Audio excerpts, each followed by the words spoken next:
Welcome. In this video I will show you how to use Compass, Waypoints and Backtrack on Apple Watch Ultra 3. First of all, you have to open the Compass app on your Apple Watch. To do that, press the digital crown to open the list of all applications, find Compass here and then tap on it to open. You can change the Compass view by moving the digital crown, therefore changing your view. You can also get more info about your current location by tapping icon in the top left corner of the screen.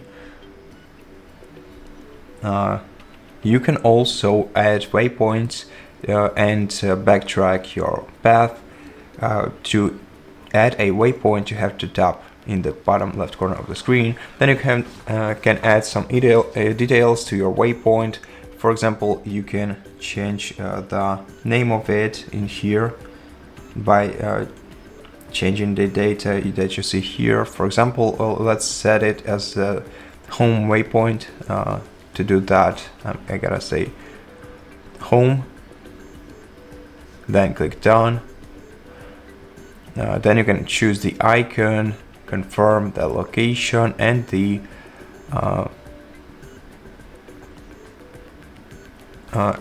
location and the coordinates of your waypoint. Then just press OK in the top right corner to confirm your waypoint. And now to target a waypoint, you have to press the icon on in the top right left corner of the screen. Go to waypoints, select Compass Waypoints, and then find your waypoint and target it. Now, as you can see, the home is currently 0 meters away, so I'm currently at home. And now let's talk about backtrack feature. In order to use the backtrack feature, you have to tap in the bottom right corner of the screen on your compass, and then tap the record path icon to start recording your path.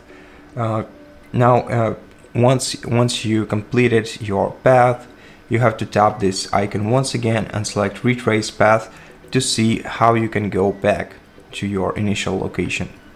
Now to delete the path, you have to click the same icon in the bottom right corner of the screen and select delete path. And that's basically how you can use your compass on Apple Watch Ultra 3. Thank you for watching this video. If you liked it, consider subscribing to our channel, leave us a like in the comment below, and I'll see you in the next one.